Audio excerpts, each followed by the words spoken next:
Hello everyone. In today's class we are going to study about reliability. It is the extent to which a test or measurement method produces consistent and stable results. It is the extent to which a test or measurement method produces consistent or stable results. These are it was the how much extent the result was stable, how much its reliability. There are four main types of reliability. First one is test, retest reliability. Test, retest reliability. It is the consistency of a test over time. It is the consistency of test over time. This means that if a test is given to same person twice, which is reasonable amount of time in between two administration, the result should be very similar. If a test is given to same person twice, the results must be similar. That was test retest reliability. In a test retest reliability, the single form of the test is administered twice on the same sample with a reasonable time gap. Here, the single form of test administration twice in a same sample at a different time gap. Two administration of the same test yield two independent sets of score. It gives two independent sets of score, but two sets maybe it is similar and correlated. A higher test reliability coefficient indicates that the examinee who obtain low score on the first administration tends to score low on the second administration. And it converse when the examinee scores high on the first administration tend to score high on the second administration. It says that if a person scores less score in first examination, he also score less score in second examination, and vice versa. If a person score high marks in an examination in first test, he also score high marks in second examination. That was test retest reliability. Second one is parallel form reliability. It is the consistency of two different versions of the test that measures same thing. It is the consistency of different versions of the test measure same thing. This means that if two different versions of a test are given to the same people, the result should be very similar. It says that if we give two different versions of the test to same people, the result must be similar. Alternate form of reliability requires that the test be developed in two forms which should be comparable or equivalent. The alternative form of reliability is that test was developed in two forms, but it must be comparable and equivalent. Two forms of the test are administered in same people. It was given to or it was tested the same people. Correlation between the data obtained from two equivalent forms became the measure of the reliability. The result given by the people of two tests was its reliability. Alternative form of reliability measures the consistency of the examinee scores between two administration of parallel forms of a single test. Say that we are creating two different forms of test.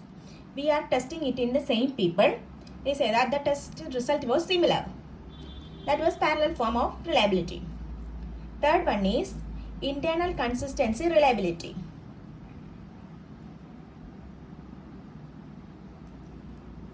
It is the consistency of a single test across all the items or questions in the test. It is the consistency of a single test on all items. This means that all of the items on the test should be measured in the same thing and the result should be similar. It says that all the items in the test should be measured in a same thing and result should be similar. Internal consistency reliability indicates homogeneity of the test. Internal consistency reliability shows the homogeneity of the test. The common method of estimating internal consistency reliability is the split half method, in which the test is divided into two equal halves. The main method of testing internal consistency reliability is split half method. The entire population is divided into two. In this method, all odd number items like 1, 3, 5, 7 constitute one part of the test and even number items 2, 4, 6, 8 constitute another part of the test.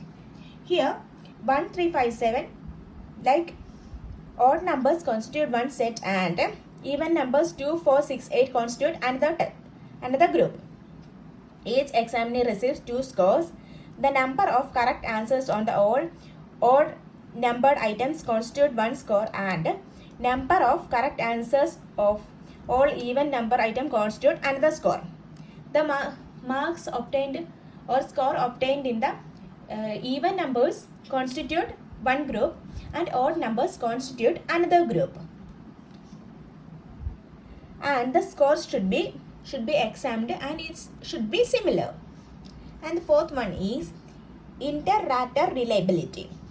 IRR is also known as inter-observer reliability or inter-coder agreement. Is the measure of the consistency within which multiple raters or observers assign score or judgments to a particular set or stimulus or data. It is also inter-rater reliability, also known as inter-coder agreement or inter-observer reliability. It measures the consistency in which multiple raters or observers assign scores and the judgment of a particular data. This means that if two different peoples rate or scores the same thing, the result should be very similar. If the different persons rate that, the data must be similar and the result must be similar. It is crucial in various fields including psychology, education, healthcare, where subjective assessment or evaluation are frequently used. It is mainly used in the field like fields needed subjective agreements like psychology, education, healthcare, etc. Consistent rating across raters ensure the accuracy, objectivity, fairness of the assessment. It shows that consistent measurement shows its accuracy, objectivity and fairness of the test. In constituting rating of the other hand, it can lead to biased conclusions or unfair decision. We say that it was subjective study, so it also leads to biasness in conclusion or unfair decision. These were the 4 types of reliability. If you found this section helpful in any way, please don't forget to like, share and subscribe to the channel. Thank you.